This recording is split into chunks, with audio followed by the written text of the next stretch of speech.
Ya, puji Tuhan, Bapak Saudara. Shalom semuanya. Malam hari ini kita akan kembali bersama-sama untuk belajar firman Tuhan. Tema malam hari ini masih melanjutkan tema yang kemarin, yaitu tentang firman dan dunia materi. Tadi malam sudah kita bahas, ini part yang kedua ya, atau lanjutannya, tentang mengapa bumi itu diciptakan.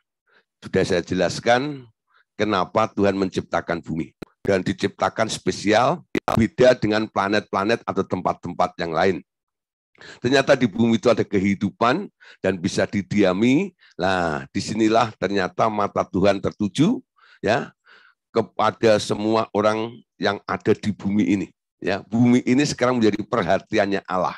Ya, nah, saudara, bukan sebuah kebetulan kalau kita ini ada di bumi ini ya. Nah, sekarang kita harus tahu. Ya, ternyata ada rencana Allah yang besar yang harus terjadi di bumi ini. Ya, nah sekarang tergantung sikap kita. Ya, kalau kita mengerti bumi ini sekarang dipakai menjadi sarana untuk pembiaan ya, jadi tempat pembiaan benih gitu loh. Nah, di mana Tuhan mengharapkan nanti ada benih dan menghasilkan tanaman yang berkualitas sehingga menyukakan Tuhan. Ya, jadi bumi ini hanya merupakan alat atau sarananya. Nah, malam hari ini kelanjutannya ya, yaitu bagaimana penggunaan bumi. Ya, penggunaan bumi. Nah, sebelumnya kita bahas dulu di sini. Dunia materi adalah hasil firman, di mana manusia ditempatkan di dalamnya dan berisi segala sesuatu yang perlu bagi hidup mereka. Ya, jadi dunia materi adalah hasil firman ya. Jadi dunia ini ya ini hasil firman. Sebenarnya bukan dunia, bumi sebenarnya ya. Tapi karena sudah umum dan lazim disebut dunia ya. Allah nggak pernah menciptakan dunia. Dunia ini sebenarnya adalah ciptaannya si iblis. Ya. Nah, Allah yang diciptakan oleh Allah adanya tanah, air dan segala materi-materi itu namanya bumi ya. Nah, jadi kalau dikatakan dunia, Bapak Ibu Saudara langsung aja berpikir ini bumi ya. Dunia materi adalah hasil firman di mana manusia ditempatkan di dalamnya dan di bumi itu atau di dunia materi ini ternyata sudah berisi segala sesuatu yang perlu bagi hidup mereka. Nah, saudara, jadi memang ketika Tuhan memberikan manusia di bumi ini ternyata melimpah-limpah. Banyak hal yang Tuhan telah taruh juga di bumi ini yang boleh dinikmati oleh penduduk bumi tersebut. Ya, nah kalau mereka nggak sadar, sebenarnya itu hanya sarana atau fasilitas untuk pertumbuhan kita, ya. Kita akan terlena untuk mengejar materi-materi atau benda-benda yang ada di bumi itu. Di sini dipakai istilah seperti ini, ya. Mari kita lihat berikutnya slide-nya. Mereka yang merampok bumi dengan tamaknya mencoba menikmati semua yang ada di dalamnya. Membuat jiwanya akhirnya terikat dengan bumi dan akhirnya terseret ke api neraka. Jadi ketika kita hidup di bumi ini, apa yang Anda kejar? Kalau Anda mengejar isinya bumi ini, ketika Anda mulai antusias mengejar, mengumpulkan semua isi dunia ini, nanti hatimu akan terikat dengan dunia dan ujung-ujungnya akhir dari segala sesuatunya nanti Anda akan dilempar ke api neraka. Ya. Firman Tuhan Yesus mengingatkan, cari dulu kerajaan Allah dan kebenarannya, maka semuanya itu akan ditambahkan kepadamu. Jadi arah hidup kita ini sebenarnya cari Tuhan, bukan cari materi. Ketika Anda cari materi, nanti hatimu akan terikat dengan materi itu.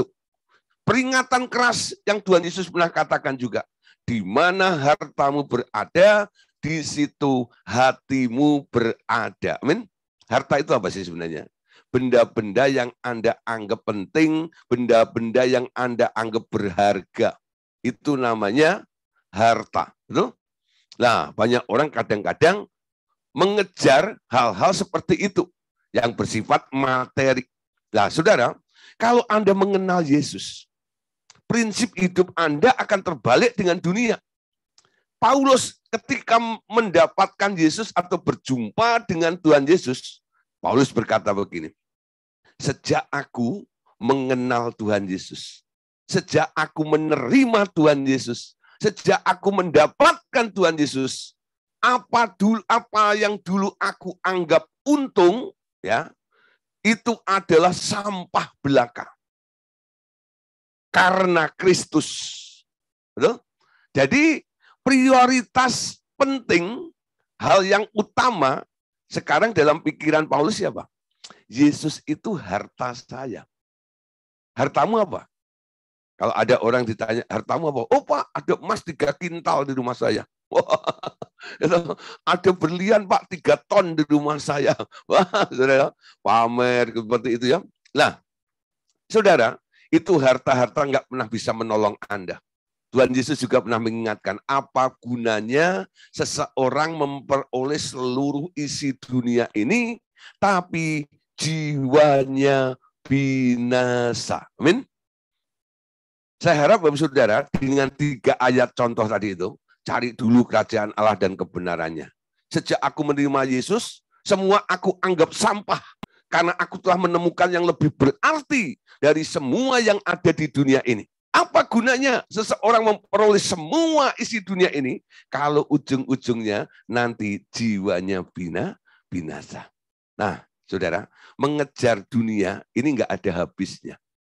Jangan sampai energi Anda, waktu yang disediakan oleh Allah, yang diberikan oleh Allah kepada Anda, cuma 120 tahun itu, hanya Anda gunakan untuk mengejar hal-hal yang sifatnya materi.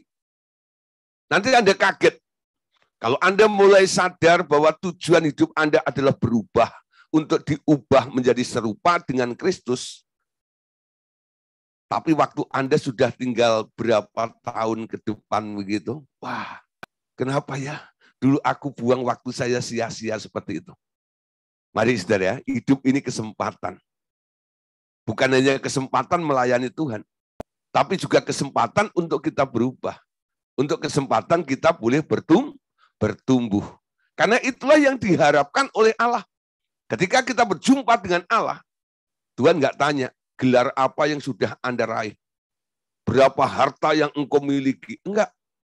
Ya. Ketika kita berjumpa dengan Allah, yang dilihat oleh Allah, seberapa besar Anda telah berubah. Seberapa besar Anda telah berubah. Mari kita cek ya, semakin hari semakin bertambah. Apa? Bukan hartamu, perubahan di dalam hidup Anda ini. Apakah semakin hari Anda semakin diubah menjadi serupa dengan Kristus atau tidak? Nah, oleh sebab itu, jadilah orang yang bijaksana, yang bisa menggunakan waktu yang disediakan oleh Allah ini. Tetapi mereka yang memakai bumi ini dengan bijaksana, untuk menaikkan kualitas rohani mereka, akan meninggalkan dunia ini dengan mudah dan naik ke tingkat kehidupan yang lebih tinggi. Amin. Jadi bumi ini boleh kita pakai menjadi sarana. Kita boleh gunakan bumi ini untuk apa? Next level. Naik tingkat. Amin.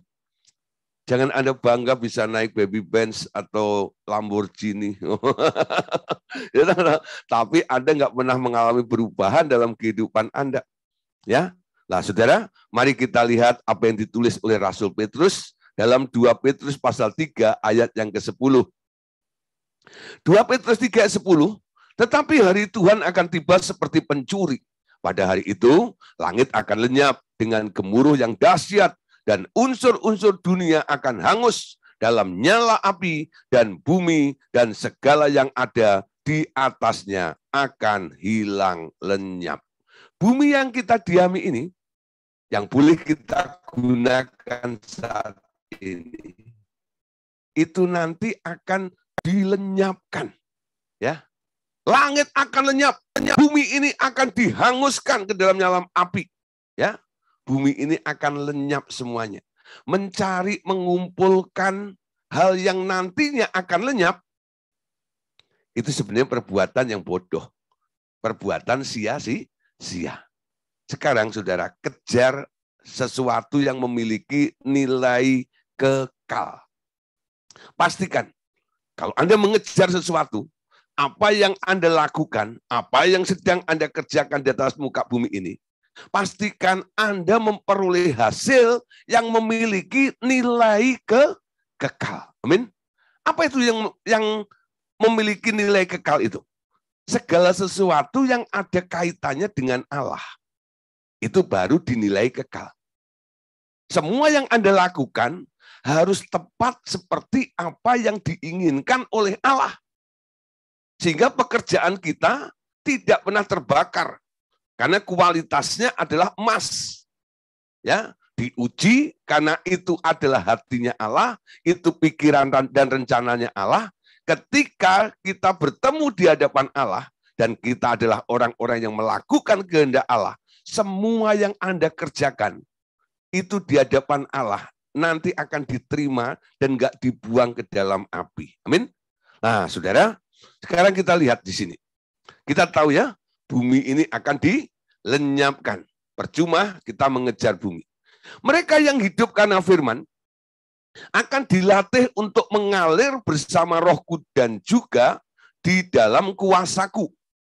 Bumi tetap menjadi milikku. Ini kata Allah Bapa ya. Bumi tetap menjadi milikku dan akan kupakai untuk membentuk orang-orangku menjadi seperti aku dan mewakili aku untuk mengatur bumi ini. Itu tujuan pendidikan manusia di bumi. Perhatikan ya, ada tujuan. Yaitu tujuan pendidikan ketika manusia ditaruh di bumi ini. Tujuannya apa? Ya, semua yang ada di bumi ini akan dibentuk oleh Allah untuk menjadi serupa dengan Dia, ya, dan memiliki kualitas dalam hidupnya sehingga boleh menjadi wakil Allah di muka bumi ini untuk mengatur bumi ini karena bumi adalah miliknya Allah. Amin. Mereka yang terpilih harus rela kehilangan segala sesuatu hingga mudah bergerak dan mengalir bersamaku, dididik untuk memerintah bersamaku di dunia yang akan datang. Ya, ini sebenarnya hatinya Bapak ya. Bapak mengingatkan kita malam hari ini. Bagi mereka yang terpilih harus rela kehilangan segala sesuatu. Ya, orang yang nggak merasa atau rela kehilangan sesuatu, dia akan terikat sehingga tidak mudah bergerak dan tidak mudah untuk mengalir bersama kehendak dan rencana Tuhan. Ya, orang-orang yang rela kehilangan segala sesuatu, mereka dengan mudah akan bergerak dan mengalir bersama-sama dengan Bapa, dididik untuk memerintah nantinya di dunia yang akan datang nanti. Amin. Benar kata Bapak, bumi yang sekarang ini tak lain hanya sebagai simulator untuk melatih umatku sebelum memasuki langit baru dan bumi baru. Ya, saudara, bumi ini hanya tempat simulator. Dulu saya nggak ngerti apa itu simulator. Ya, nah itu ternyata itu sebenarnya suatu alat ya. Nah, Anda bisa latihan, umpama mau jadi pilot gitu ya. Nah, nanti Anda bisa latihan ya. Itu apa? Ada kayak TV gitu ya, televisi ada kayak games gitu ya, PlayStation gitu. Ya. Lalu di situ nanti Anda seolah-olah nyetir pesawat itu, jadi pilot ada di situ. Padahal itu bukan pesawat beneran. Ya. Tapi ada setirnya juga ya. Nah, Anda goyang juga dan sebagainya begitu. Nah, saudara, satu kali saya lihat ada orang latihan ya, itu sebenarnya murid saya dulu. Dia latihan terus di rumah temennya karena di rumahnya nggak ada ya. Setelah dia banyak mencoba untuk mengendarai atau menyetir pesawat itu ya, lama-lama terinspirasi. Lalu pulang dia bilang sama papinya, "Pak, saya mau jadi pilot. Akhirnya dia sekolah pilot di Filipina. Ya. Lalu setelah itu dia pulang. Lalu setelah itu saya dengar jadi pilotnya Garuda. Jadi pilotnya Garuda. Nah, ketika dia merit, ya saya diundang juga.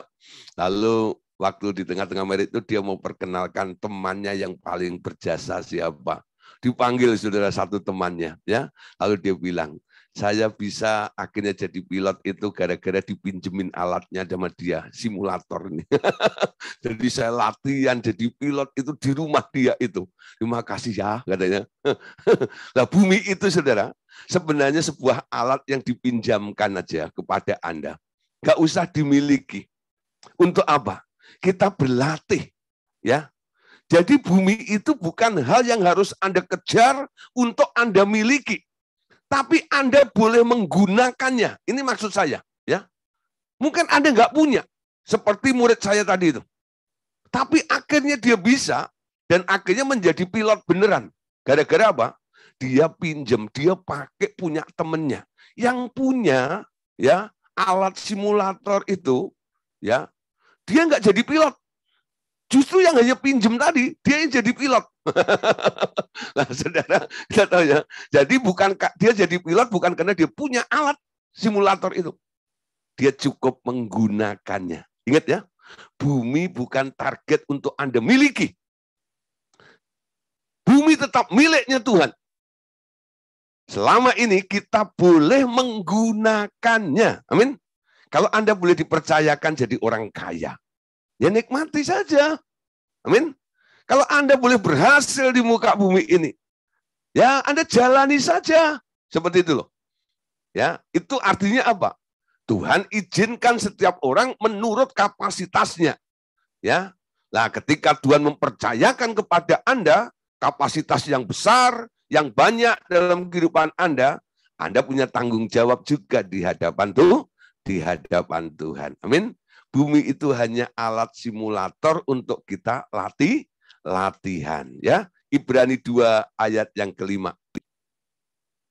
Sebab bukan kepada malaikat-malaikat telah ia taklukkan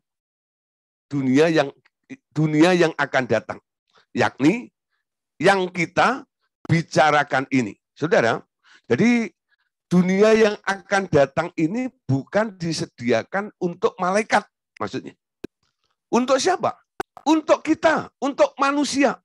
Allah telah menyediakan satu tempat bagi kita. Namanya Yerusalem baru, kota Allah yang kudus. Sekarang Anda tahu ya,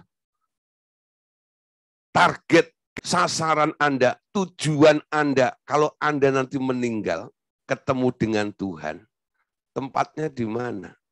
Orang kadang-kadang hanya bilang, oh masuk surga, masuk surga. Malam hari ini kita tahu lebih tepatnya ya, di mana Anda tinggal nanti? Di langit baru, bumi baru. Itulah yang disebut dunia yang akan datang. Ketika langit lama, bumi lama itu diringkus, ya, dilenyapkan, lalu muncullah langit baru, bumi baru. Nah, disitulah kehidupannya semua baru yang sudah disortir karena tidak memenuhi kualifikasinya, tidak memenuhi persyaratannya, mereka sudah dibuang ke api semuanya. Nah, yang baru ini, generasi yang baru ini, nah ini yang boleh masuk ke Yerusalem, baru kota Allah yang kudus itu. Ya, Matius pasal 12 ayat yang ke-32. Tuhan Yesus juga pernah mengatakan tentang tempat ini. Apabila seorang mengucapkan sesuatu menentang anak manusia, ia akan diampuni, tetapi jika ia menentang Roh Kudus, ia tidak akan diampuni. Di dunia ini tidak, dan di dunia yang akan datang pun tidak. Ya, saya tidak bicara tentang menghujat Roh Kudusnya, tapi malam hari ini fokus kita kepada bagian terakhirnya. Ya, di dunia yang akan datang pun tidak. Jadi dosa menghujat Roh Kudus itu tidak dapat ampun baik di alam materi maupun di alam roh nanti. Ya, nggak dapat ampun tuh menghujat Roh Kudus itu, baik di dunia materi maupun dunia yang akan datang, langit baru, bumi baru nanti. Lah Bapak Saudara, malam hari ini mari kita mulai mengerti untuk apa Anda hidup. Kenapa kita ada di bumi ini? Ya, buat apa Allah menciptakan bumi? Ternyata bumi ini disediakan untuk kita, menjadi fasilitas, menjadi alat. Mari kalau kita tahu ini adalah sarana, kita gunakan dengan bijaksana.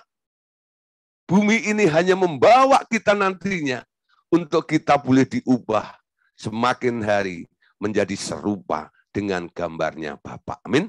Nah, saudara, mari kita lanjutkan lagi ya. Next bagian berikutnya.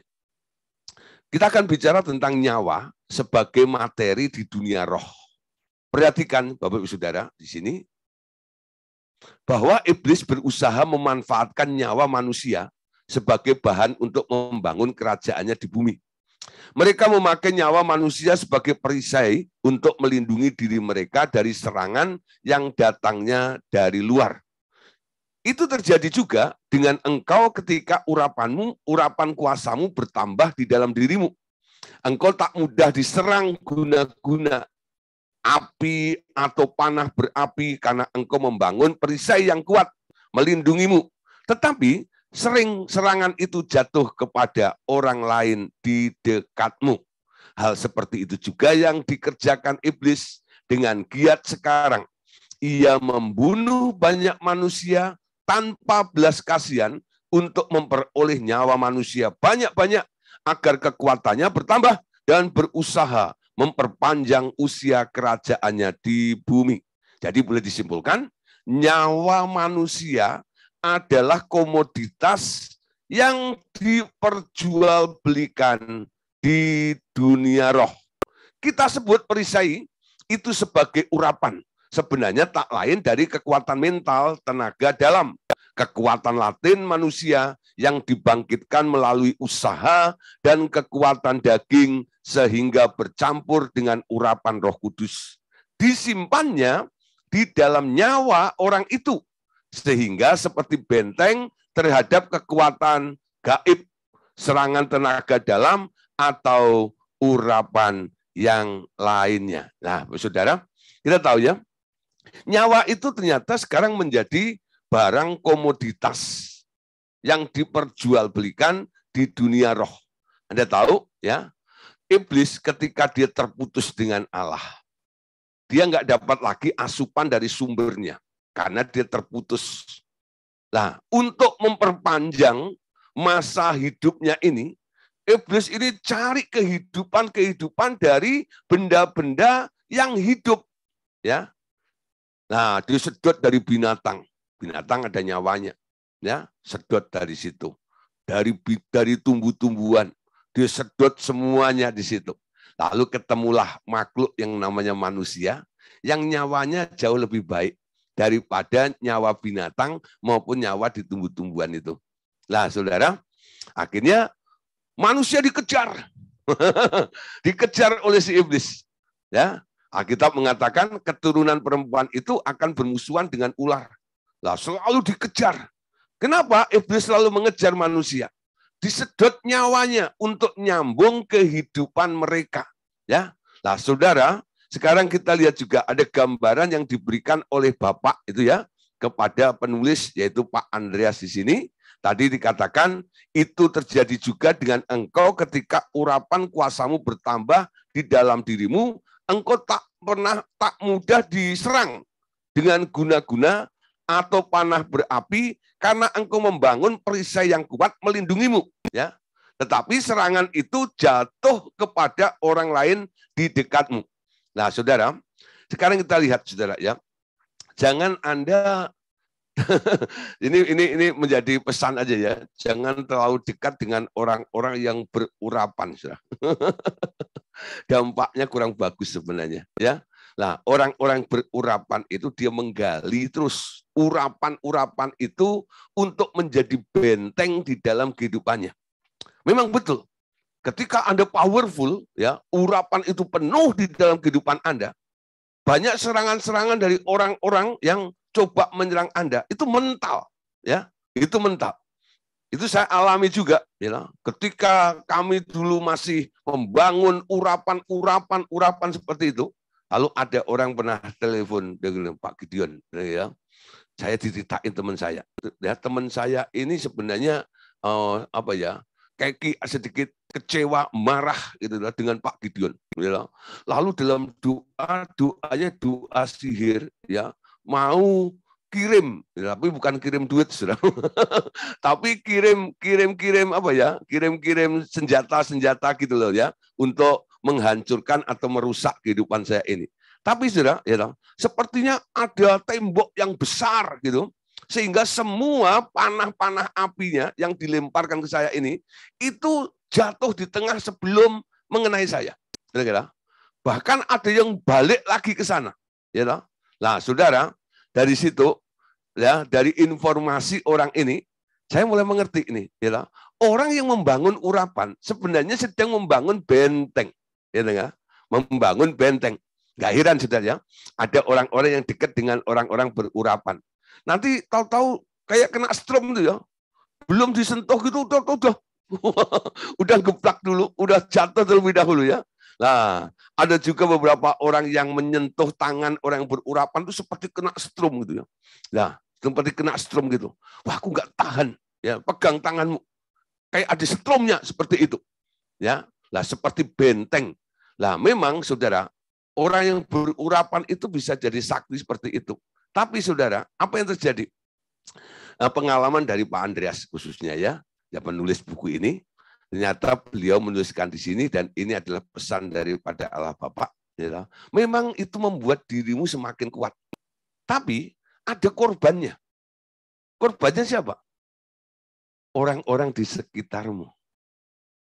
Dan orang-orang sekitar itu bukan orang-orang biasa, bukan jemaat. Itu murid-muridnya.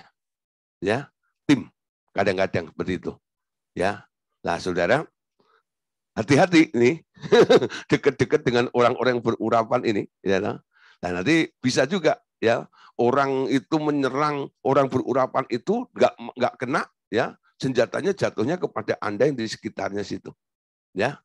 Nah, saudara, sebenarnya membangun urapan itu ya kita tahu sekarang orang berbahasa roh terus gitu ya, orang pengakuan iman terus di dalam diriku ada urapan yang luar biasa dan sebagainya terjadi sudah karena apa yang diakui itu. Tapi itu dibangun dengan atas dasar kekuatan latin ya. Jadi kekuatan latin, jadi kekuatan dari dalam kayak tenaga dalam itu loh ya. Nah, sekarang kita tahu Anda bisa menjadi sakti, Anda bisa menjadi kuat di dalam Tuhan. Amin. Hubungan Anda di dalam Tuhan itulah yang jauh lebih penting daripada Anda menjadi orang yang berurapan. Saya kasih tahu ya. Jadi sekarang Anda tidak akan menemukan orang berurapan ya yang apa namanya? Urapannya hebat itu di RTM ini. Karena apa? Tuhan sudah membawa kita kepada pengarahan atau pengertian yang berbeda lagi. Kami tidak lagi ya yuk supaya kita ini urapannya tebel gitu ya. Udah nggak begitu ya. Sekarang kita bangun, kita sarankan kepada semua murid ya, tim semuanya supaya kita memiliki hubungan yang lebih erat dan lebih baik lagi dengan Tuhan. Ya. Bukan hanya mengumpulkan urapan-urapan seperti itu. Nah, saudara, sekarang kita tahu ya, nyawa itu adalah kemauan sebenarnya. Ya, di dalam nyawa itu ada kehendaknya. Ketika orang hidup, tandanya orang hidup dia punya keinginan-keinginan seperti itu. Nah, saudara, kita lihat dalam Wahyu pasal 18 ayat 10 sampai ayat yang ke-13. Wahyu 18 ayat 10 sampai 13. Mereka akan berdiri jauh-jauh karena takut akan siksaannya. Dan mereka akan berkata, celaka-celaka engkau hai kota yang besar Babel, hai kota yang kuat, sebab dalam 1 jam saja sudah berlangsung penghakimanmu. Pedagang-pedagang di bumi menangis dan berkabung karena dia, sebab tidak ada orang lagi yang membeli barang-barang mereka, yaitu barang-barang dagangan dari emas dan perak, permata dan mutiara, dari lenan halus dan kain ungu, dari sutra dan kain kirmisi, berbagai jenis barang dari kayu yang harum, berbagai jenis barang dari gading, berbagai jenis barang dari kayu yang mahal, dari perunggu, besi, dan pualam, kulit manis dan rempah-rempah, wangi-wangian, mur dan dupa, anggur, minyak, tepung, halus dan gandum, lembu, sapi, domba, kuda, dan kereta, budak, dan bahkan nyawa manusia. Ya, jadi nyawa manusia itu sudah menjadi barang komoditas yang diperdagangkan. Ya, 1 Tawarikh 11 ayat 18 sampai 19. Lalu ketika orang itu menerobos perkemahan orang Filistin, mereka menimba air dari perigi Bethlehem yang ada dekat pintu gerbang, mengangkatnya dan membawanya kepada Daud. Tetapi Daud tidak mau meminumnya, melainkan mempersembahkannya sebagai korban curahan kepada Tuhan. Katanya, jauhlah daripadaku ya Allah untuk berbuat demikian. Patutkah aku meminum darah taruhan nyawa orang ini? Sebab dengan mempertaruhkan nyawanya, mereka membawa dan tidak mau ia meminumnya. Itulah yang dilakukan ketiga pahlawan itu. Ya, Daud, saudara, ini peristiwa luar biasa. Satu kali, ya, Daud ya dalam peperangan seperti itu, ya, Daud merasa haus, kehabisan stok air. Lalu pahlawannya, ya, ada 3 prajuritnya ini, dia lari ke barisan musuh sana, ke kampungnya musuh itu. Dia ambil air, ya, padahal itu taruhannya nyawa. Ya, ketika dia lari ke sana untuk mengambil air itu, dia dihujami dengan panah-panah itu ya. Nah, saudara, mungkin terluka juga. Nah, saudara, demi air itu dia terus, pokoknya harus dapat air itu. Karena apa? Melihat Raja Daud sedang kehausan dan kekurangan air, dia mau yang menolong atau memberikan air itu kepada sang raja ini. Akhirnya saudara, dia bisa bawa saudara. Lah, ketika diberikan kepada Raja Daud ini nggak mau terima. Ya, dijauhkanlah kiranya untuk meminum air. Ya, aku tahu perjuanganmu seperti itu. Taruhannya nyawa itu, ya, nyawa, ya. Kadang-kadang banyak hal yang kita lakukan bayarannya adalah nyawa, ya. Nah, nyawa. Iblis kadang-kadang juga begitu ya. Dia mau memberikan sesuatu kepada Bapak Ibu Saudara, ya. Lalu minta tumbal. Taruhan. Taruhannya apa? Nyawa. Mungkin bukan nyawamu, mungkin nyawa keluargamu. Ada banyak, Saudara. Ada orang-orang pengen kaya ya, lalu datang ke satu tempat. Lalu di situ dia mulai mengikat perjanjian, sumpah perjanjian. Ketika dia turun dari gunung itu, lalu berapa tahun kemudian dia jadi kaya, ya, nggak tahu bagaimana caranya, tahu-tahu hartanya banyak saja, ya. Tapi saudara, ada yang jadi korban, ada yang jadi korban. Satu kali saya lihat ada orang mengendarai mobil mewah, ya. Lalu yang di depan itu ternyata ada anak yang kayak idiot seperti gitu ya. Nah, terus ternyata setelah kami bincang-bincang karena mereka mengenal kami sebagai hamba Tuhan yang melakukan pelepasan, lalu minta untuk dilayani. Ketika dia minta layani, bisa nggak doain anak saya ini? Oh, itu anaknya ternyata. Lalu saya tanya, sejak kapan dia ini? Oh, sejak dia lahir. Ya, sejak dia lahir dia begini. Lah, kenapa dia bisa begitu? Padahal Allah selalu menciptakan manusia itu sempurna. Kalau dia nggak sempurna seperti pasti ada alasannya. Ya, saya yang ngomong begitu, lalu dia dengan tertunduk, ya, agak sedikit takut dan malu dia bilang ini, maaf Pak, ya, ini sebenarnya adalah salah saya. Saya kilap, saya tidak tahan menderita di bumi ini. Saya cari pesugihan, ya, saya cari pesugihan. Saya mengikat perjanjian. Lalu di perjanjian itu ya intinya nyawa siapa yang harus dipersembahkan atau dikorbankan. Ya, ditanya nih, ya, akhirnya dia bilang jangan nyawa saya. Ya paling enggak nyawa daripada keturunan saya lah, salah satu dari anak saya. Nah, jadilah nih, setelah mengikat perjanjian itu istrinya hamil lalu melahirkan Anaknya yang kena sudah itu ya, lalu jadi idiot ya. Tapi dia sayang banget sama anak ini. Walaupun banyak anaknya yang ganteng, gitu ya, tapi dia sangat sayang dengan anak ini. Kenapa? Ada rasa bersalah sebenarnya. Ya, ada rasa bersalah.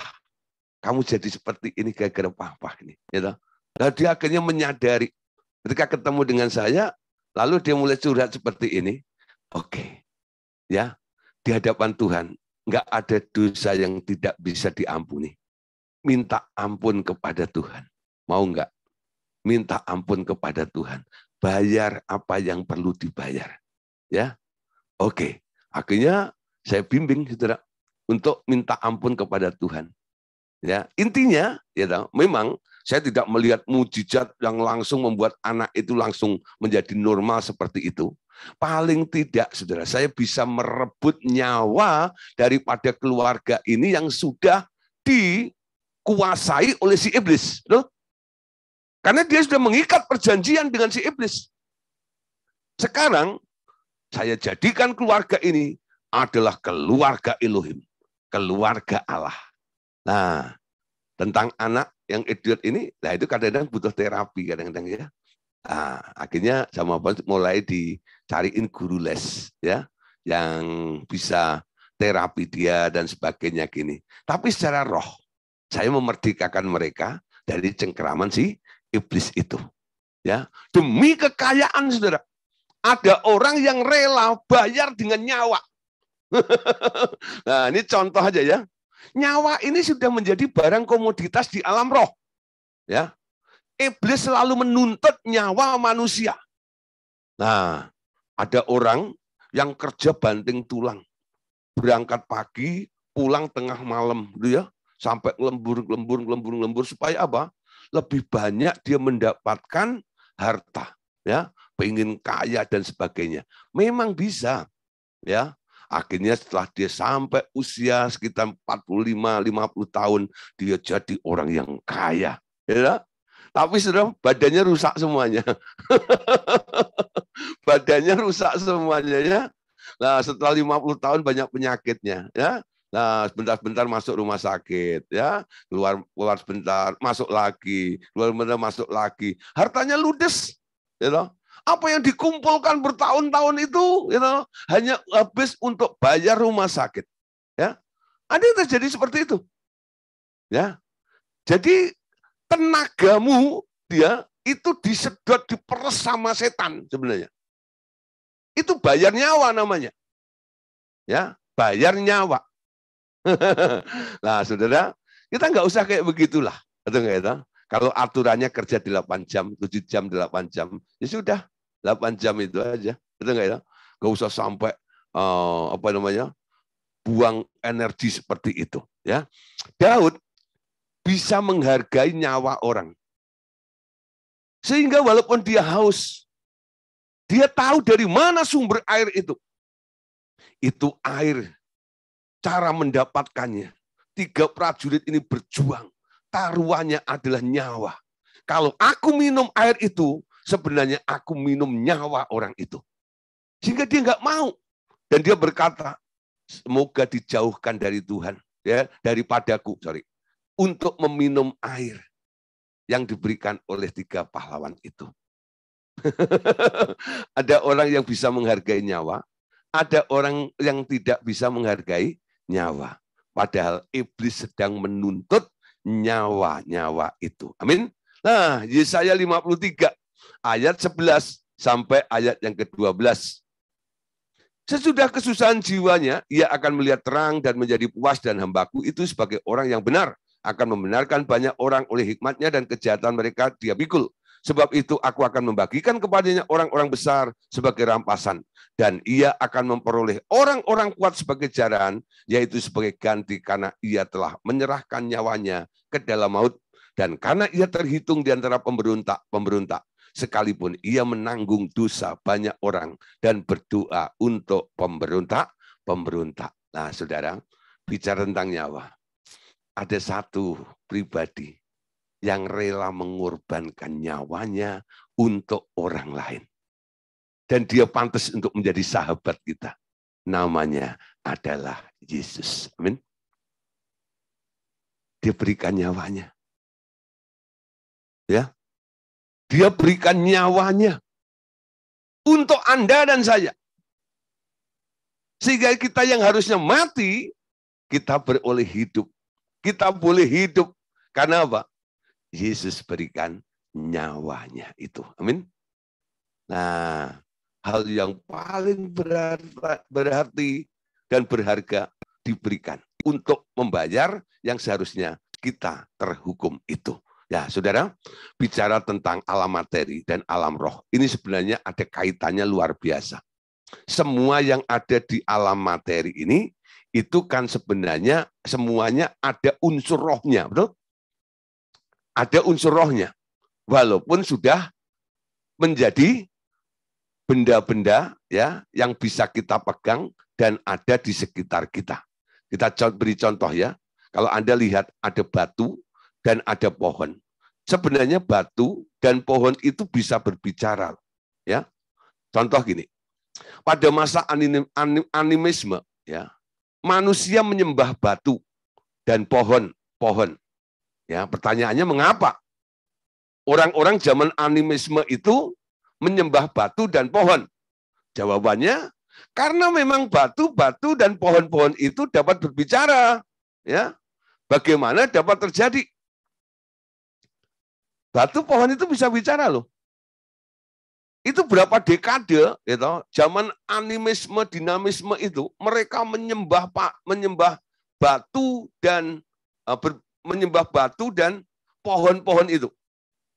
Kalau nggak ada respon, paling mereka hanya bertahan berapa minggu, berapa bulan, berapa tahun ya. Tapi itu sampai ratusan tahun mereka melakukan seperti itu. Artinya apa? Ada responnya. Dan mereka menganggap pohon-pohon itu bisa diajak ngomong. Batu-batu itu bisa berbicara. Nah, untuk mengetahui mekanismenya, kita akan pelajari begini, saudara. Ya, bagaimana dapat terjadi semua benda itu dahulu dibuat dari bahan firman Allah. Batu, pohon, itu dulu dibuat dari firman.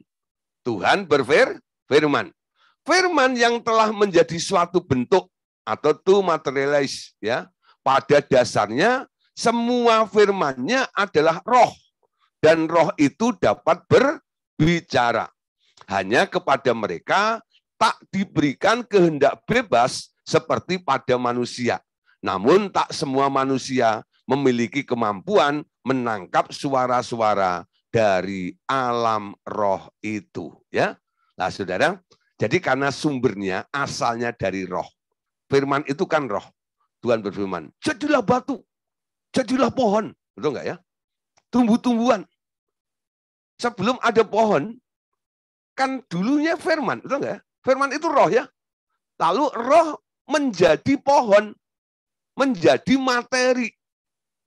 Kalau ditarik asal-usulnya, pohon itu roh. Batu juga begitu, jadilah gunung. Ya. Nah, batu itu kan pecahan dari gunung-gunung itu. Ya. Nah, dulu Allah berfirman, jadilah gunung. Jadi dulu awalnya roh ya.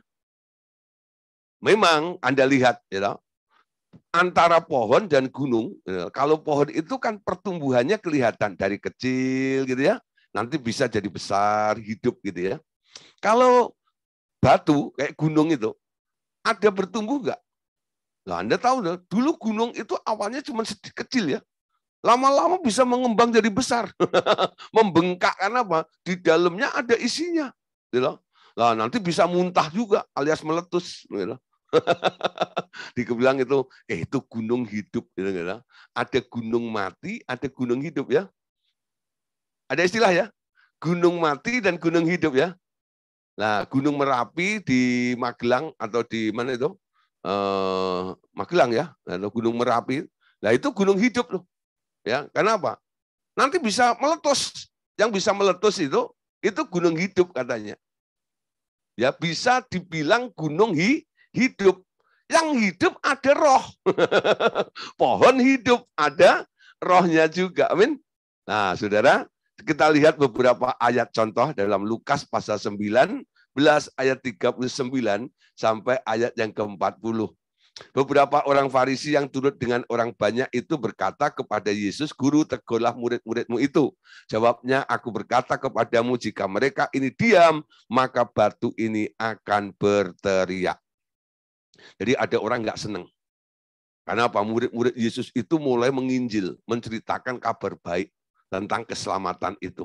Lalu ada orang bilang, "Suruh diam itu murid-muridmu." Ya. Lalu Tuhan bilang apa? Ya. Jawabnya, "Aku berkata kepadamu, jika mereka ini diam, murid-murid ini diam, maka batu ini akan berteriak." Ya, batu ini akan berteriak. Saudara, kalau manusia tidak mau memberitakan Injil, Tuhan bisa pakai tembok. Ya, saya ingat waktu itu ada peristiwa ya di Kramat. Di Kramat itu Jakarta Pusat itu ada apa tuh namanya? Semua orang akhirnya datang ke sana gitu ya. Ya, ada gambar Yesus katanya itu ya di tembok itu. Katanya itu ya. Ada gambar Yesus di tembok itu. Ya. Nah, sampai semua orang pada melihat ya dan akhirnya ya diambil kesempatan nih oleh si Gilbert lumayan dong. Dia khotbah di tengah-tengah orang banyak itu ya. Wah, dan banyak orang bertobat begitu ya. Nah, ketika saya melihat peristiwa itu, saya merenung. Gitu. Kenapa ya? Hanya melihat tembok yang ada gambarnya Yesus, banyak orang bertobat. Ya, banyak bertobat. Ya, nah, padahal banyak pendeta khotbah, tapi nggak bertobat. Ini tembok kok bisa bikin orang bertobat ya? Nah, saudara, lalu Roh Kudus memberitahu gini, tuh loh, kalau manusia nggak berkualitas, ya, nggak bisa mempertobatkan, tembok bisa. Tembok benda mati ya, yang disebut benda mati itu bisa dipakai Tuhan untuk ngomong, untuk berbicara. Tapi caranya nggak kayak manusia seperti saya ngomong begitu, enggak. Itu enggak itu? Nah, caranya apa? Ya tadi itu. Ada gambar tadi ya di tembok itu. Itu berbicara kepada setiap hati, setiap jiwa, setiap pikiran yang ada di situ untuk apa? Mengenal Tuhan. Itu enggak itu? Nah, saudara, itu contoh aja. Itu enggak itu? Yesus bilang, kalau orang-orang ini kamu suruh diam, batu nanti yang akan memberitakan Injil. Nah, sekarang pertanyaan saya begini. Apakah batunya bisa ngomong? Kok Tuhan Yesus bilang batu bisa memberitakan Injil atau memuji Tuhan? Kalau Tuhan mengatakan pasti bisa. Artinya apa? Ternyata batu itu punya potensi untuk ngomong. Betul nggak ya? Kalau nggak bisa, Tuhan nggak bakal ngomong seperti itu. Batu itu akan berteriak. Betul? Ya, jadi batu bisa berbicara sebenarnya. Cuman Anda nggak dengar. Ya, saya kenal satu orang namanya Ibu Yogi Tesa. Ya, satu kali saya ketemu sama beliau. Lalu dia itu cerita gini, Gideon. Ya. Saya punya pengalaman. Karena dia tahu saya muridnya Pak Andreas. Jadi kalau ketemu itu selalu ngomongnya tentang alam roh. Ya, tentang alam roh. Dia juga pernah belajar dengan Pak Andreas dan dia juga belajar sama Pak Yusak Cipto. Nah, terus dia cerita begini, gitu. Saya punya pengalaman gini loh. Apa yang dikatakan Pak Andreas itu betul, Gideon. Tentang batu-batu, benda-benda bisa ngomong itu. Saya alami, ya. Gini ceritanya, ya. Saya mau diundang pelayanan, ya. Nah, itu yang ngundang ternyata kelasnya kelas orang-orang ya high class gitu loh, ya. Lah dia bingung mau pilih baju yang mana gitu ya. Dia buka lemari bajunya yang sederet banyak itu. Dia mau pilih yang terbaik, yang termahal, yang termewah. Kenapa? Ini mau kumpul dengan kalangan-kalangan high class, gitu ya. Nah, ketika dia mau ambil yang ini yang gitu-gitu, di pojok sana ini baju yang sudah lama nggak dipakai itu, tahu-tahu, katanya ngomong, gitu ya. sudah ada yang mahal, sudah ada yang baru, gua dilupain, kayak gitu. Dia kaget. Siapa yang ngomong itu? Gua dilupain itu siapa? Gitu ya. Lalu dia perhatiin, lalu ngomong lagi tuh. Gitu ya. Udah ada yang lama, udah ada yang baru, udah ada yang mahal, gua dilupain, gitu ya. Baru dia punya gitu. Oh, si baju itu. Terus apa maksudnya gitu ya? Tapi ini dalam pikiran Bu Yogi itu ya. Nah, kapan aku dipakai? Akhirnya Bu Yogi bilang, ya udah, hari ini aku pakai baju ini. Tadi dipakai, itu di waktu mengaca itu kayaknya nggak matching gitu ya. Ya, jadi ini kayaknya nggak cocok gitu ya, dalam macam gitu. Tapi apa yang terjadi? Ya masuk ke sana, lalu ketemu dengan orang-orang itu, orang-orang pada menyambut Bu Yogi. Bu, baju beli di mana ini? Wah, ini dia pikir pasti dihina ini ya. Tapi semua orang bilang ini bagus gini ya. Bajunya bagus, serasi dan sebagainya gitu. Serasi apa? Dia bilang gitu. Ya. Serasi apa? Dalam hatinya itu ya. Nah, tapi sudah Anda tahu ya, Tuhan yang menyuruh suruh pakai baju itu. Karena Bu Yogi ini sudah mulai hidup dipimpin oleh Roh. Sedikit-sedikit nanya sama Tuhan. Ya, Tuhan, apa yang ingin aku lakukan biar kehendak-Mu dan sebagainya. Baju ini menuntun untuk mana yang dipakai itu. Baju bisa ngomong loh. Ya. Nah, jangan-jangan kaos oblong Anda nanti juga bisa ngomong. Gitu ya, udah ada kaos yang baru, saya nggak dipakai. Padahal pakai kaos yang oblong yang lama itu kan paling enak, nyaman, nempel di badan. Walaupun agak bau sedikit ya. Batu bisa ngomong ya. Lanjutnya saudara, ayat berikutnya. Yesaya 44:23, bersorak-soraklah hai langit, sebab Tuhan telah bertindak, bertempik soraklah hai rahim bumi, bergembiralah dengan sorak-sorai gunung-gunung dan hutan serta segala pohon di dalamnya, sebab Tuhan telah menebus Yakub dan Ia telah memperlihatkan keagungannya dalam hal Israel. Ya, ini yang dianggap benda-benda mati, langit, rahim bumi, gunung-gunung, hutan, sekalian pohon di dalamnya ini, ya, bersorak. Bertindak, bertempek soraklah, bergembiralah, bersorak-sorai. Ya, ternyata ini bisa ngomong, Saudara. Ya. Nah, berikutnya, Yesaya 55:12. Sungguh kamu akan berangkat dengan sukacita dan akan dihantarkan dengan damai. Gunung-gunung serta bukit-bukit akan bergembira dan bersorak-sorai di depanmu, dan segala pohon-pohon di padang akan bertepuk tangan. Betul? Nah, Saudara, jadi karena benda-benda yang dianggap mati itu awalnya adalah roh, firman, di dalamnya ada roh. Jadi sebenarnya dia bisa ngomong, ya. Roh itu bisa berbicara. Nah, sekarang berikutnya, ya, tentang kisah bagaimana Tuhan Yesus pernah menyembuhkan mata orang yang buta. Nah, ini kita belajar lagi di sini, ya. Bapak berkata, aku ingin engkau memperhatikan bagaimana anakku, yang dimaksud Yesus, menyembuhkan mata seorang yang buta. Pertanyaannya, mengapa Yesus harus meludah dan mengaduk tanah untuk dioleskan di mata orang buta itu? Jawabannya, karena tak ada biji mata di sana. Ia membuat mata dari bahan dasar awal, yaitu tanah, untuk dimasukkan ke dalam rongga mata orang itu. Ketika orang itu menggerakkan imannya menuju kolam Siloam, bola itu mulai berfungsi dengan lengkap. Ya, mari baca dalam Yohanes 9 ayat 6-7, ini ayatnya. Setelah ia mengatakan semuanya itu, ia meludah ke tanah dan membuat lumpur dengan ludah itu, lalu mengoleskannya pada mata orang buta tadi dan berkata kepadanya, pergilah basuhlah dirimu dalam kolam Siloam. Siloam artinya yang diutus. Orang itu pun pergi membasuh dirinya, lalu kembali dan dapat melihat lagi.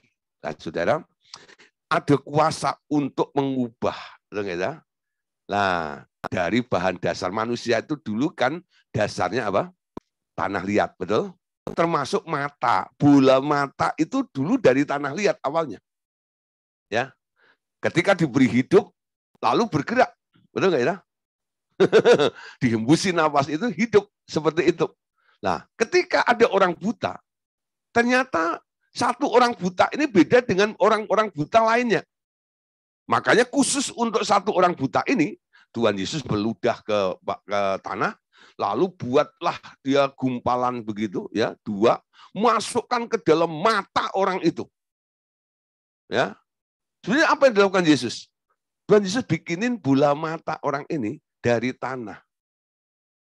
Lalu Tuhan bilang, pergi ke kolam Siloam. Siloam itu artinya diutus. Nah, ketika orang buta itu melangkah, itu artinya dia percaya, lalu dengan iman.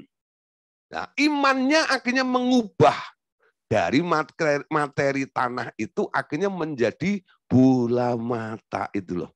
Ya. Nah, ini luar biasa nih ya. Yang dilakukan oleh Tuhan Yesus, ada perubahan. Nah, bagian terakhir Saudara, malam hari ini ya, tentang roh dalam ruang dan waktu. Roh-roh dapat bergerak dalam ruang seperti manusia bergerak dalam ruang. Dan ada tempat-tempat tertentu yang disukai oleh roh-roh jahat tinggal dan menetap.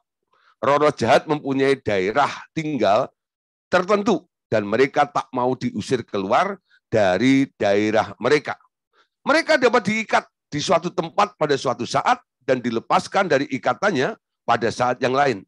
Namun dalam alam roh, waktu gerak untuk pindah dari satu tempat ke tempat lain dapat amat cepat. Nampaknya roh-roh itu dapat hadir di mana saja.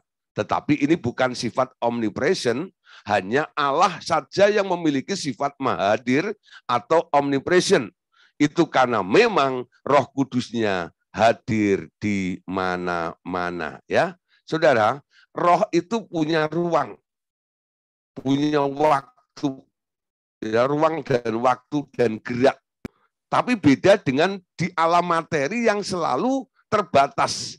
Contoh ya, kalau saya harus ke pasar Minggu itu, nah sekarang saya harus masuk tol dulu ya, masuk tol dulu lingkar luar gitu, nanti keluar ya pasar Minggu, gitu ya.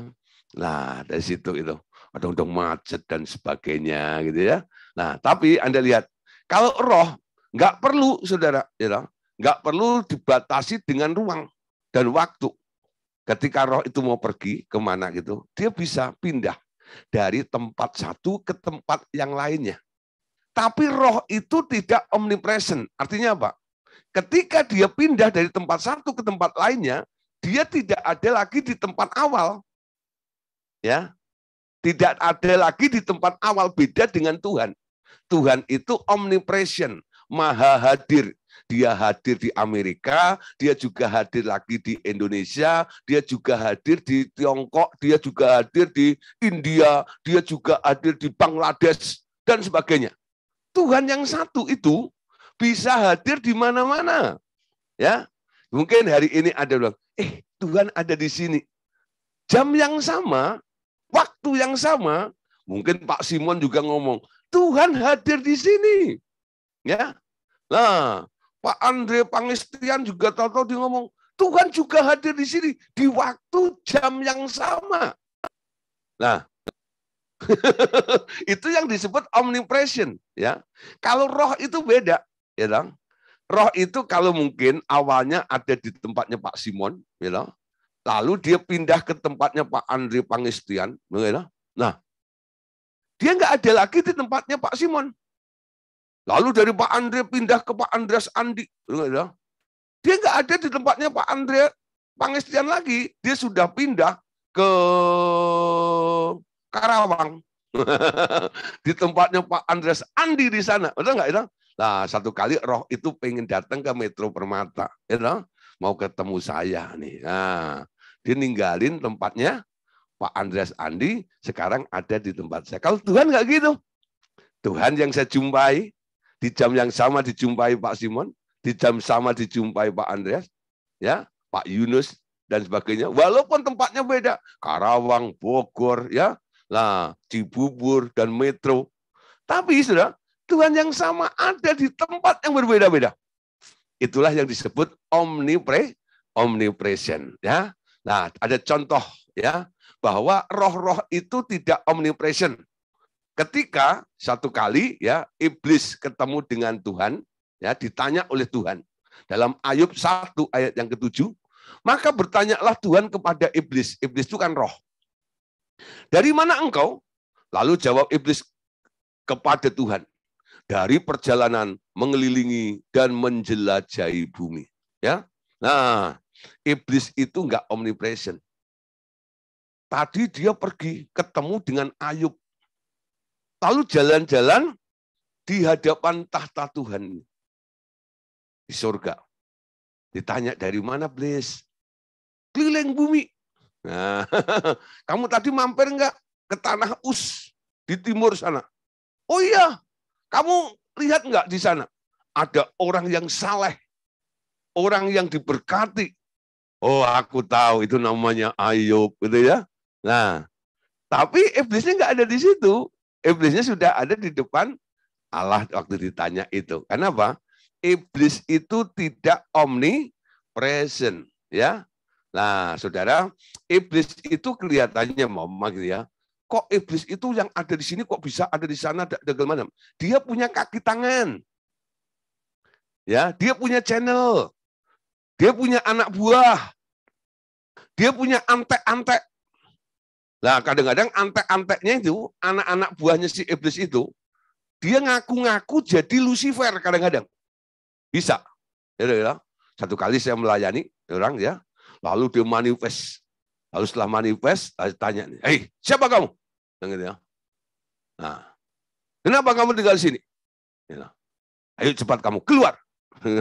Nah, dia bilang, wah, aku Lucifer. Dia bilang gitu ya, aku Lucifer. Dia ngaku Lucifer. Ya, lalu saya bilang, Lucifer dari Depok, saya bilang.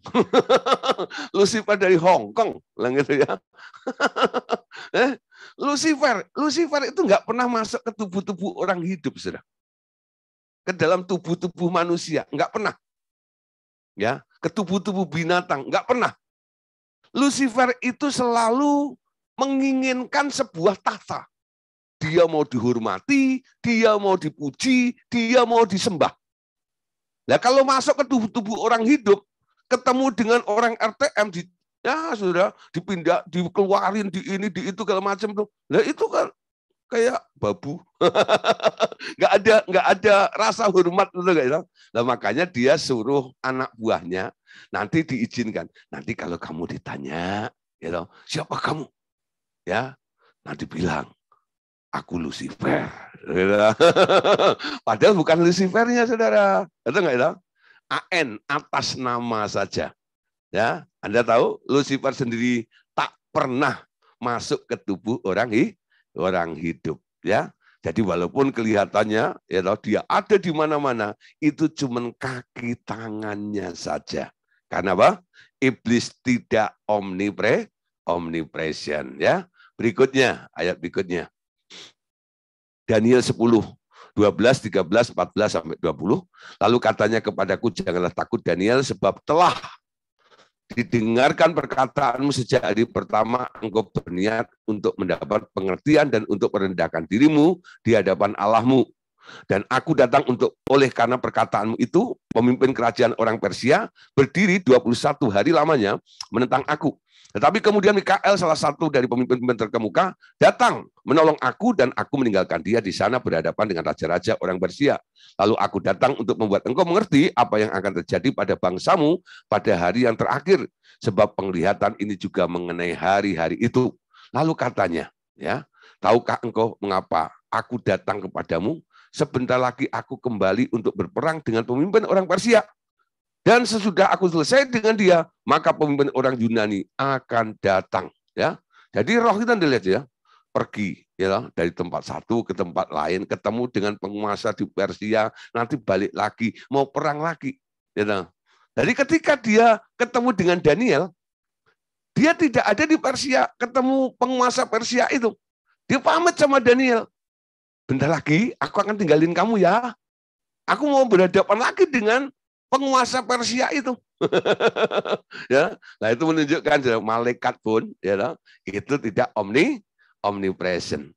Malaikat itu jumlahnya banyak, ya, triliunan, saudara. Ya, nah, saudara, banyak sekali. Matius 12 ayat 43. Ya, di sini menunjukkan Roh-roh itu ternyata punya favorit tempat, saudara ya. Matius 10:12-43. Apabila roh jahat keluar dari manusia, ia pun mengembara ke tempat-tempat yang tandus, mencari perhentian, tetapi ia tidak mendapatkannya. Jadi tempat favorit daripada iblis ya itu adalah tempat yang tandus. Tempat yang tandus. Nah, tempat yang tandus atau rumah-rumah kosong yang sudah dibiarin lama, kadang-kadang itu ya. Nah, kadang-kadang ada beberapa orang yang punya villa atau rumah beberapa gitu karena investasi ya, lalu rumahnya dibiarkan kosong. Lalu mulai ini ya, dia bilang, Pak Gideon, boleh nggak doain rumah saya yang ada di Rancamaya, umpama gitu ya. Pak Gideon, boleh nggak doain rumah saya yang ada di BSD bagian sana lah gitu. Padahal rumahnya dia ada di Sunter atau Menteng gitu ya. Lah, rumahnya banyak. Kenapa? Sudah lama nggak ditinggalin, Pak. Ya. Nah, waktu saya kunjungin di sana ini, saya nginep sehari, saya nggak tahan, Pak. Ada suara ini, ada suara itu, dan begini nih. Wah, jadi dia panggil Ghostbuster. Panggil Ghostbuster. Akhirnya ya saya datang gitu. Nah, tapi saya tidak pakai cara seperti dahulu, saya cincang, saya usir, saya dobrak dan sebagainya. Nah, saya datang sebagai juru damai. Ya, membawa kabar baik terhadap roh-roh itu. Saya injilin, ya, saya beritakan kasih Tuhan kepada semua roh itu, dan saya persilahkan untuk keluar karena tempatmu bukan di tempat ini. Ini ada tempatnya manusia dan miliknya anak Allah. Ya. Lalu saya klaim dengan darah Tuhan Yesus di situ sebagai meterai, kamu nggak boleh injak-injak tempat itu lagi. Saya bilang, ya. Dan puji Tuhan, setelah saya lakukan seperti itu, nah kadang-kadang dia datang ke tempat-tempat yang jarang dipakai itu. Adanya bisa tidur dengan enak, nggak ada gangguan-gangguan lagi. Ya, nah saudara bisa dipetik begini. Kenapa roh-roh itu bisa tinggal di situ? Kan bukan berarti rumah itu dibangun untuk dia kan? Karena udah lama nggak ditinggalin. Ya, saya bilang sama beberapa orang ini, jangan dibuat gelap, ya pasang lampu, gitu ya. Nah, teras itu sekarang kan ada lampu yang apa namanya itu otomatis ya. Nah, otomatis itulah kami punya sekretariat itu juga nggak ditinggalin ya, gitu. Nah, untuk bayar ini, lah akhirnya kita pasang lampu supaya apa? Saya tiap hari nggak usah ke sana nyalain lampu, matiin lampu. Nah, itu kalau hari gelap gitu nanti lampunya nyala sendiri. Nah, gitu ya. Nah, terang paling tidak gitu ya. Nah, dengan adanya terang di situ, ini menghadirkan ya di mana ada terang, kegelapan pergi. Ini hanya iman saja ya. Nah, saudara, kalian ngerti ya, iblis itu punya tempat. Ya, kadang-kadang dia milih-milih tempat, yaitu tempatnya yang gelap, tempatnya yang tandus. Hati yang gelap, hati yang tandus juga bisa dipakai menjadi tempatnya si iblis nantinya. Nah, berikutnya. Markus 5 ayat 10. Ya. Ia memohon dengan sangat supaya Yesus jangan mengusir roh-roh itu keluar dari daerah itu. Nah, ini ya.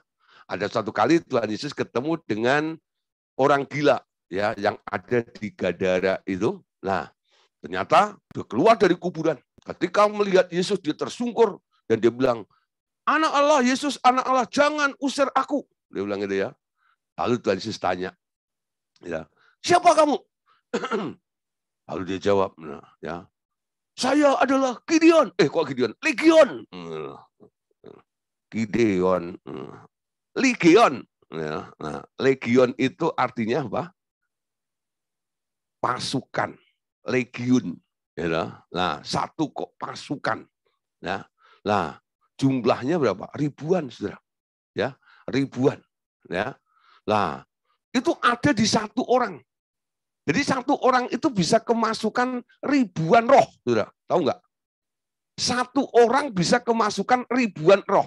Ketika ditengkeng oleh Tuhan Yesus suruh keluar dari orang itu, dia minta supaya boleh masuk ke babi-babi itu. Ya. Lah, saudara berapa? 3.000 babi itu. itu jebur jurang semuanya. Satu babi dapat berapa nggak tahu. Dapat roh yang masuk ke situ. Ya, jadi roh-roh itu butuh tempat, saudara. Nah, kalau Anda tidak menutup akses, bisa-bisa nanti saudara, Anda sendiri kemasukan dan roh itu bisa masuk kepada Anda juga. Wahyu 9 ayat yang ke-14. Wahyu 9 ayat 14. Dan berkata kepada malaikat yang ke-6 yang memegang sangkakala itu, lepaskanlah keempat malaikat yang terikat dekat sungai besar Efrat itu. Nah, ada malaikat yang terikat. Malaikat ini bukan malaikat-malaikat yang baik, bukan, tapi malaikat yang sudah jatuh. Ya, bisa dari suku Nefilim, juga bisa dari anak buahnya si Lucifer. Mereka terikat di satu tempat, yaitu di sungai Efrat. Nah, nanti malaikat itu akan muncul pada masa-masa antikris nanti itu. Itu nanti ada kaitannya seperti itu. Nah, Bapak Saudara, tapi apa yang terjadi? Kita ini adalah anak Allah. Tuhan memberikan otoritas kepada kita semuanya. Walaupun kita mempelajari mekanisme alam roh yang seperti itu, alam roh itu lebih kompleks dan sebagainya, banyak aneka ragam, walaupun kadang-kadang sedikit menakutkan dan menggelikan tentang kondisi malaikat alam roh itu. Tapi saudara, kita bersyukur Matius 18 ayat 18.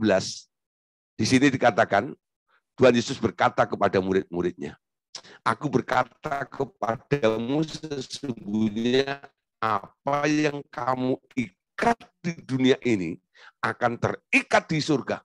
Dan pasti surga. Saudara, walaupun kita tinggal di bumi ini, Allah memilih Anda untuk menjadi wakil Allah di muka bumi. Anda diberi otoritas. Apa yang kau ikat di bumi akan terikat di surga atau di alam roh. Dan apa yang engkau lepaskan di bumi akan terlepas di alam roh. Amin. Jadi Anda boleh juga nanti dengan otoritas yang diberikan oleh Allah, boleh mengendalikan alam roh. Dari mana? Dari bumi. Ya. Nah, dari bumi ini Anda bisa mengendalikan. Karena apa? Otoritasnya diberikan kepada Bapak Ibu Saudara. Anda bisa mengikat yang di alam roh. Dan Anda bisa melepaskan juga apa yang sedang terikat di alam roh sana juga. Amin. Nah, saudara, ayat penutup malam hari ini untuk mengakhiri pembahasan kita tentang firman dan dunia materi. Ya. Yeremia 23 ayat 23 sampai 24. Masakan aku ini hanya Allah yang dari dekat, dengan demikianlah firman Tuhan, dan bukan Allah yang dari jauh juga. Sekiranya ada seseorang menyembunyikan diri di dalam tempat persembunyian, masakan aku tidak melihat dia. Demikianlah firman Tuhan. Tidakkah aku memenuhi langit dan bumi? Demikianlah firman Tuhan. Ini yang menunjukkan bahwa Allah kita ini omnipresent, ya. Dia melihat, ya, dan dia memenuhi langit dan bumi, ya. Tuhan ada di mana-mana. Dia bisa menjangkau, segala sesuatu. Jadi dia bisa hadir di tempat lain, dia juga bisa hadir di tempat Anda. Kenapa? Itulah omnipresent itu, ya. Itu kebesarannya yang luar biasa. Amin. Oke, Bapak Saudara, malam hari ini kita sudah akhiri tentang pembahasan firman Tuhan, yaitu tentang firman dan dunia materi. Kita akan kembali lagi hari Senin nanti dengan membahas tema yang lain, yaitu tentang penglihatan atau vision. Ya, nah nanti setelah mengerti tentang vision atau penglihatan, nah nanti boleh kita doa bersama-sama untuk dibuka mata roh kita, supaya Bapak Saudara boleh melihat juga. Kalau Anda bisa tajam melihat duit, Anda harus juga tajam juga melihat alam roh nantinya, ya. Nah, dengan iman, pengertian, dan nanti kita semua bisa mendapatkan karunia-karunia itu. Oke, Bapak Saudara, terima kasih atas perhatiannya. Tuhan Yesus memberkati kita semuanya. Amin. Yuk kita